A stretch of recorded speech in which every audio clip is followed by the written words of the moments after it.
A oração do Senhor, também conhecida como a oração do Pai Nosso, ela aparece inserida em Mateus capítulo de número 6, dentro do Sermão do Monte.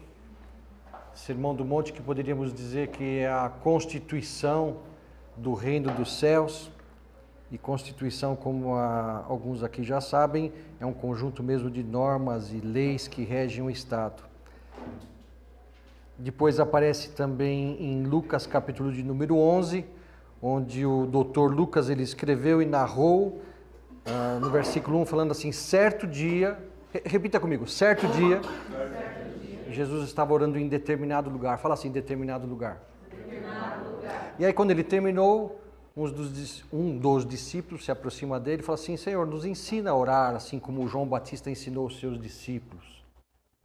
E Jesus então ele vem discorrendo e narra novamente essa oração do Pai Nosso. Como já foi comentado nas pregações anteriores, essa oração, a oração do Pai Nosso, ela não é uma reza, não é algo que deve ser necessariamente citado palavra por palavra, mesmo porque todas as dezenas de vezes que a gente vê os evangelistas falando: Jesus se ausentou para orar, ou Jesus está sentado com seus discípulos, ou no eventual velório, ou na ceia, etc. A gente não vê que está dizendo ali: e Jesus orou a oração do Pai Nosso, não é verdade? Então a oração do Pai Nosso, ela é abre aspas, é um esqueleto, ela é uma estrutura, é um modelo, é um gabarito. Outros mestres já fizeram e já criaram outras orações. Dizem que existe uma oração judaica chamada oração das 18 preces. Aí você pergunta, por que se chama oração das 18 preces? É óbvio, porque contém 18 preces. Na oração do Pai Nosso, que está em Mateus, são citados 7 petições.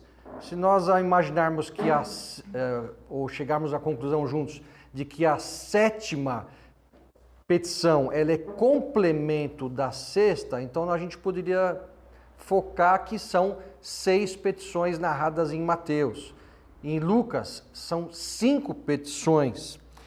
E a minha oração hoje diante de Deus é que quando esse momento que a gente está mesmo aí discorrendo e conversando sobre esse ato de meditar na palavra de Deus, sobre a última frase da oração, não nos deixes cair em tentação, mas livra-nos do mal, nós possamos mesmo estar atentos a ouvir o próprio Jesus nos ensinando a orar. E que hoje, nessa manhã, nesse domingo, seja certo dia na tua vida, e aqui seja um determinado lugar, onde nós possamos falar: Senhor, nos ensina a orar. Ainda à guisa de introdução, eu tenho que deixar bem claro para vocês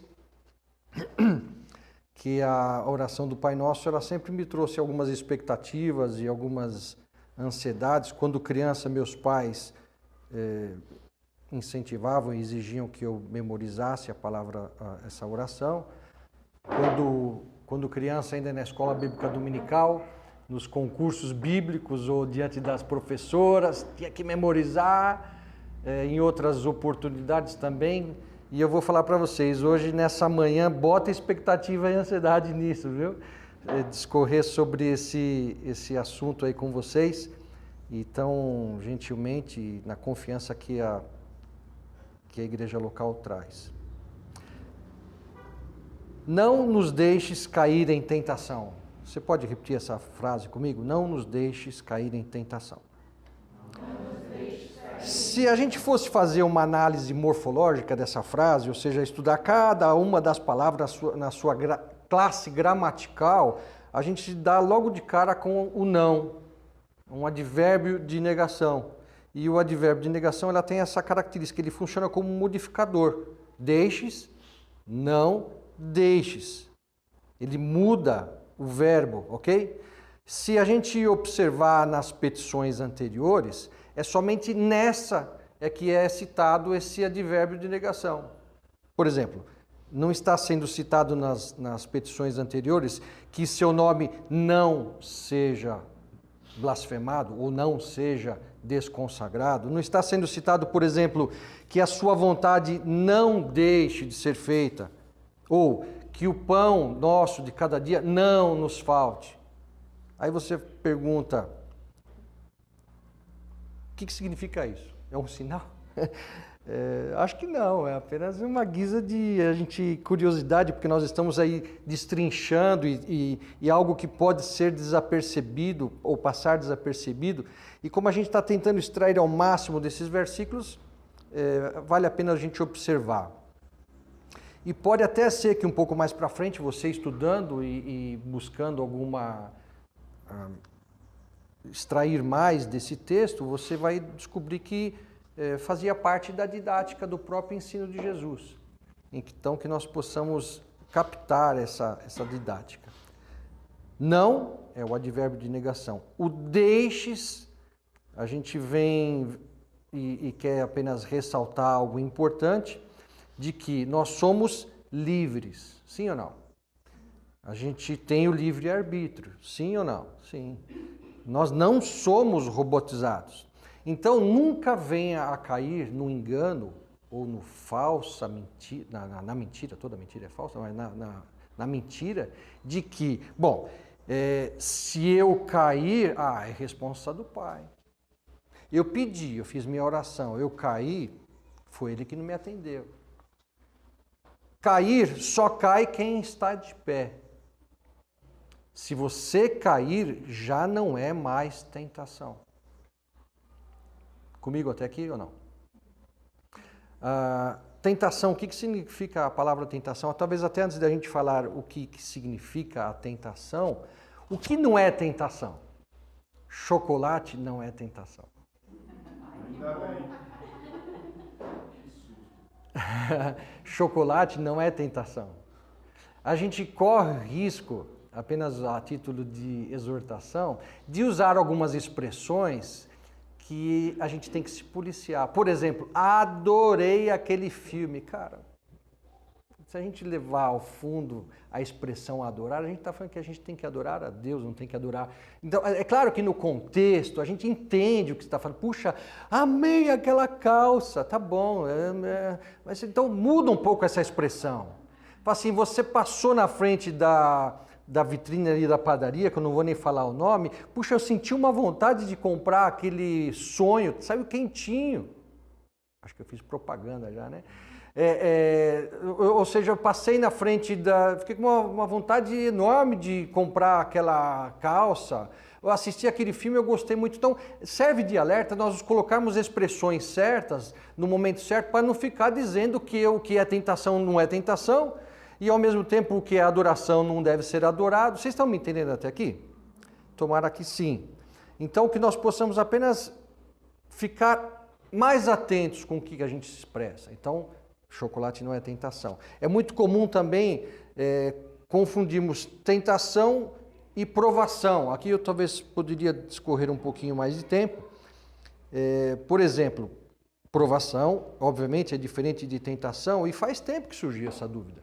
Se você abrir comigo em Tiago, capítulo de número 1, o apóstolo Tiago ele escreveu lá na sua epístola, ele falando assim, versículo 12, Tiago, capítulo 1, versículo 12. Bem-aventurado o homem. O meu tio-avô, ele era presbítero, ele falava assim, bem-aventurado significa 1000 vezes feliz, ele falava. Ou seja, outra versão fala, feliz o homem, feliz a mulher, que persevera na provação. Porque depois de ser aprovado, aí ele vem dizendo, virá uma recompensa. Receberá a coroa da vida. Quando a gente fala de provação, eu creio, a gente vê na Bíblia e nos relatos que Deus provou os seus seguidores, os seus filhos, os seus escolhidos. Aí eu me lembro sempre de Abraão. Abraão, relatado lá em Gênesis capítulo 22, onde Deus chama Abraão e fala, vai no lugar que eu vou te mostrar, leva teu filho chamado Isaque, o único filho a quem você ama muito, e lá você vai oferecer ele em sacrifício. Você consegue imaginar?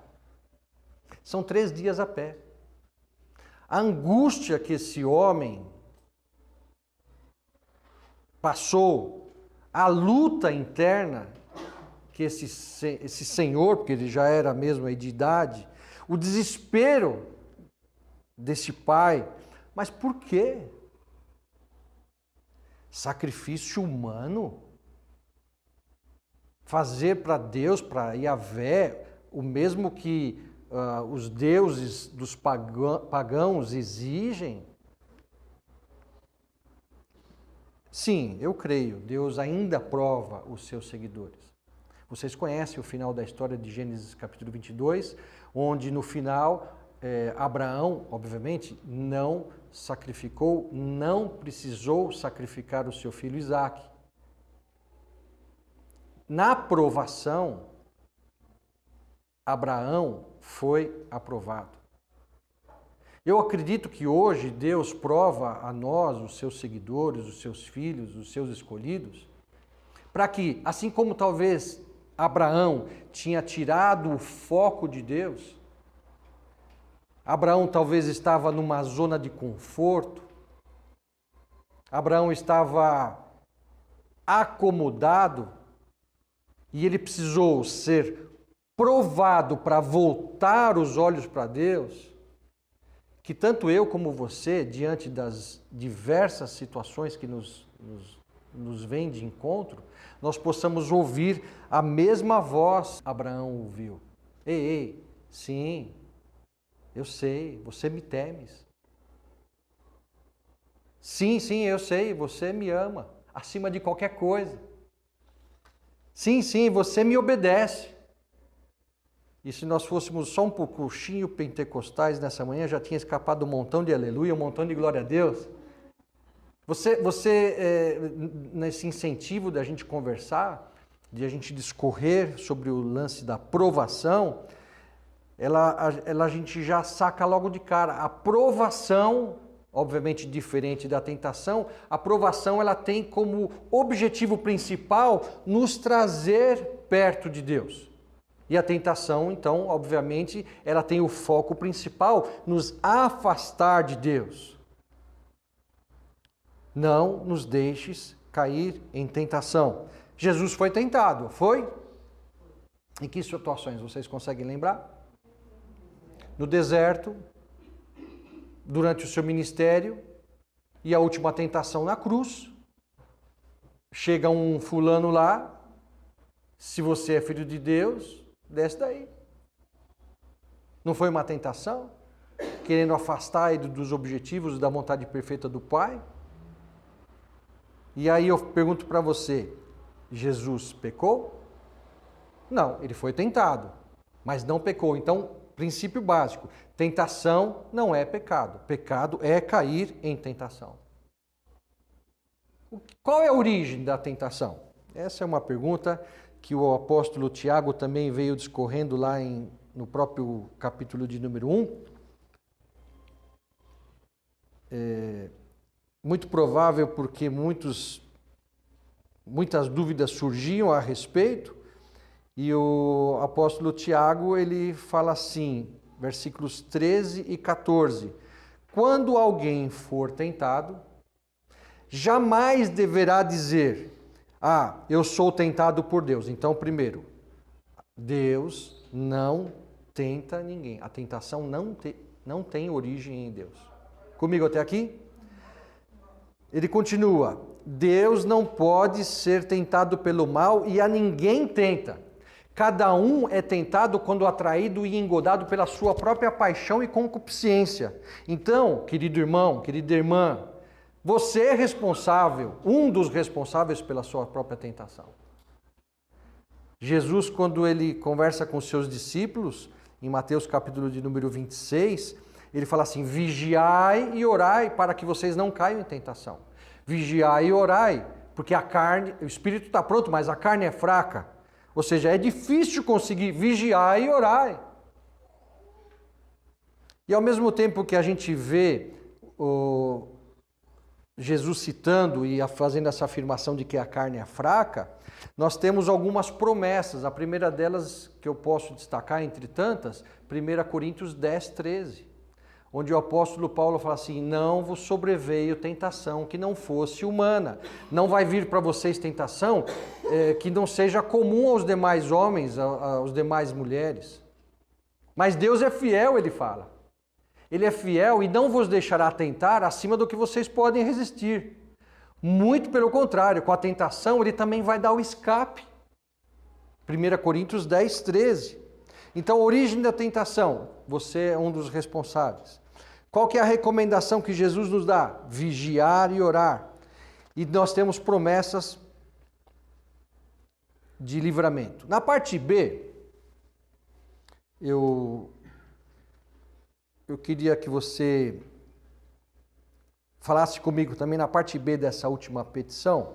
Fala, mas livra-nos do mal. Mas livra-nos do mal. Em outras versões, a gente vai observar que fala assim, livra-nos do maligno. Eu não acredito, na minha humilde opinião, que seja muito relevante nós discutirmos, mesmo porque se muitos teólogos ficam traduzindo lá dos originais o que é maligno, o que é mal, quem sou eu? Mas eu não acho que é relevante imaginar que é mal, maligno, porque com certeza há dúvidas entre nós de que o maligno é do mal.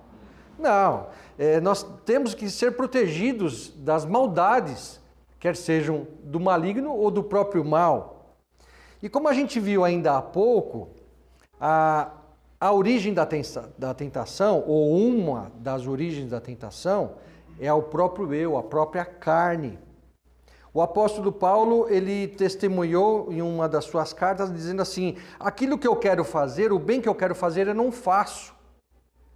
E eu acabo sempre fazendo aquilo que eu não quero fazer. É uma guerra, é uma luta diária. Quem é que de nós não passa por uma luta assim como essa?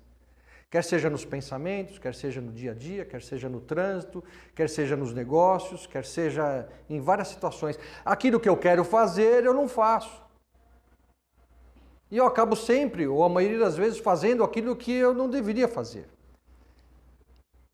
Gálatas capítulo 2, versículo 20, o apóstolo Paulo também depois ele dá um testemunho, ele fala assim, eu já estou crucificado com Cristo, vivo não mais eu, mas Cristo vive em mim. A vida que eu agora vivo na carne, eu vivo na fé no Filho de Deus, o qual me amou e por mim se entregou. Oxalá nós pudéssemos fazer essa afirmação diária, crucificando a carne com suas paixões e concupiscências, tendo como objetivo, como foco, como nosso, abre aspas, vocês vão me entender, nosso herói, fala, eu quero ser igual ao Paulinho, que dá esse testemunho, eu já sou crucificado com Cristo, eu vivo não mais eu.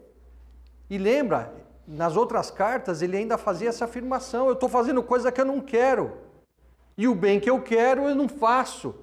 Então, vigiai e orai, Jesus dizendo isso para nós nessa manhã.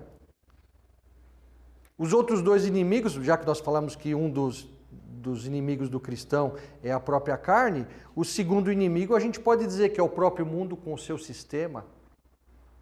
1 João capítulo 2, 15, o apóstolo fala assim, não ame o mundo e nem no que mundo existe.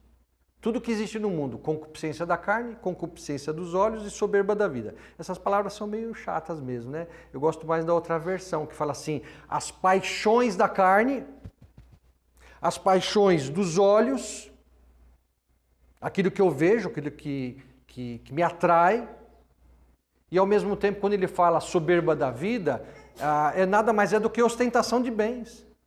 E o apóstolo João, depois ele faz uma afirmação, o mundo passa e todas essas suas paixões e concupiscências, mas aquele que faz a vontade de Deus permanece para sempre. Tomara que você esteja anotando ou memorizando, ou talvez depois assistindo, para ver que esses versículos que eu estou citando, eles estão fazendo essas afirmações, depois você, por favor, confira em casa. E se não for, mande aí depois você citou algo errado. Mas não ame o mundo, nem o que no mundo existe. Então, o primeiro inimigo do cristão, a carne. O segundo que a gente pode relatar, o próprio mundo com seu sistema, que nos tenta, que nos engoda, que nos lança realmente tentações para nos separar do próprio Pai.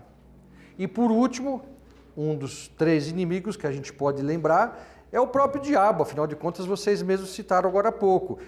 Jesus foi tentado no deserto, lembra? No início, durante, o final. E João 10:10, Jesus faz uma afirmação. O ladrão, ou seja, de quem que ele está se referindo? Do próprio diabo. Vem para roubar, para matar e destruir. 1 Pedro 5:8, o apóstolo fala que o diabo, o vosso adversário, ele está ao seu derredor. Aliás, eu gosto dessa observação, porque o salmista, ele fala assim, os anjos do Senhor acampam-se ao redor. E aqui o apóstolo Pedro, ele fala que o diabo, o vosso adversário, está ao derredor. É como se estivesse num outro perímetro. É assim que se fala? Numa outra distância, porque nós estamos protegidos e guardados pelo próprio Senhor, mas ao mesmo tempo, o nosso inimigo, o diabo, ele está ao derredor, buscando quem? Bramando como leão para poder tragar alguém. Livra-nos do mal, livra-nos do maligno. Partindo para a conclusão e desafios dessa manhã, de vencendo as tentações. Crucificar a carne com suas paixões e concupiscências. Não amar ao mundo e nem o que no mundo há. Tiago 4:7 fala assim, sujeite-se a Deus, resista ao diabo e o próprio diabo vai fugir de você. Ah, tá bom, Rubens. E se eu cair? E quando eu cair? 1 João, capítulo 1, versículo 9. Quando você cair, temos que confessar os nossos pecados. Só cai quem está de pé.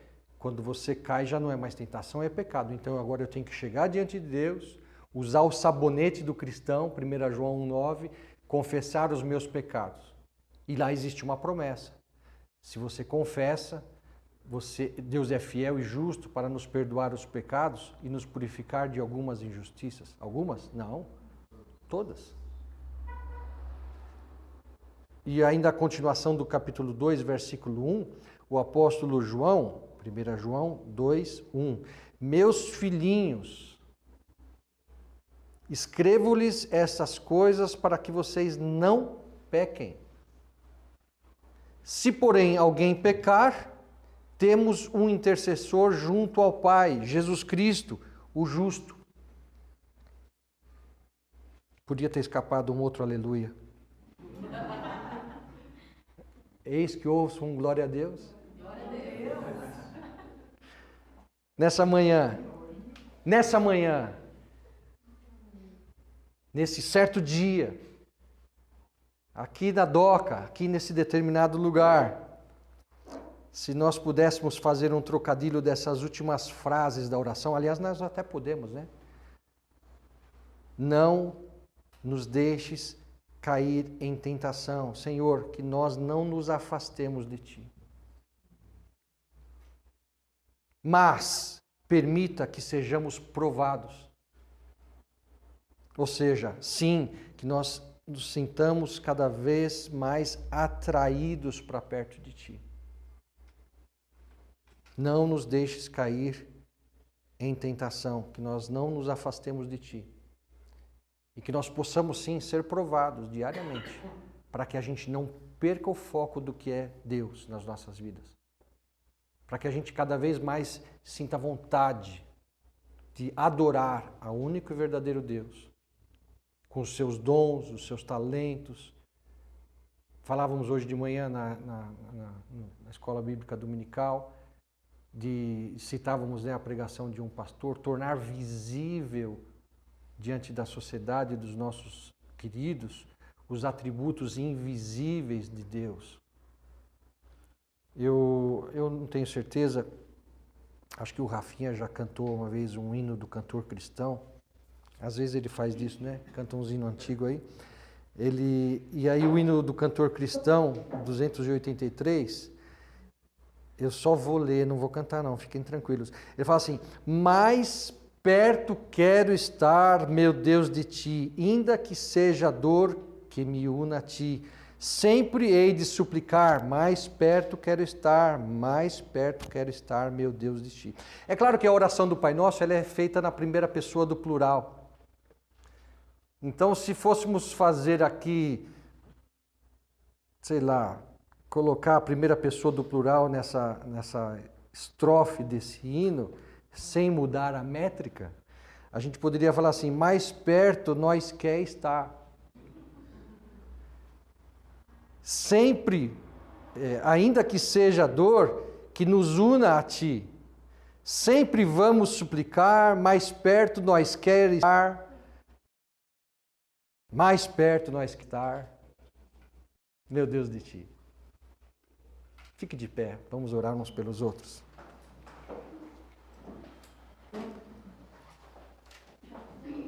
Feche os teus olhos.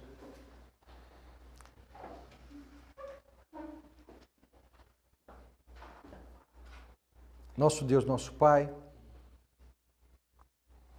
nós queremos mesmo nessa manhã aprender do Senhor.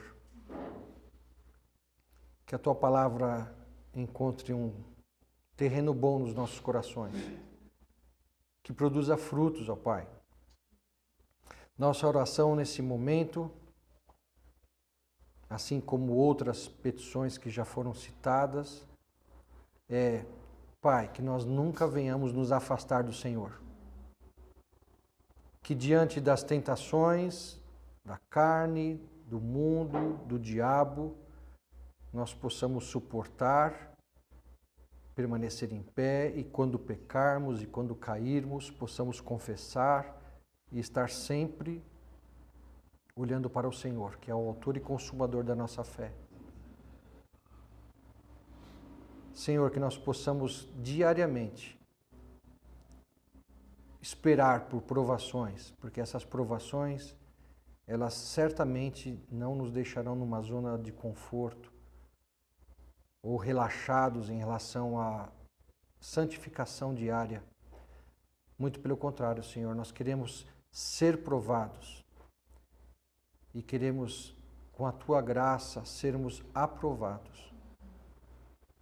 E que nós estejamos cada vez mais próximos do Senhor. Que nós estejamos cada vez mais perto de Ti, ó Pai, louvando e adorando o Senhor por tudo que o Senhor é, por tudo que o Senhor faz, em nome de Jesus.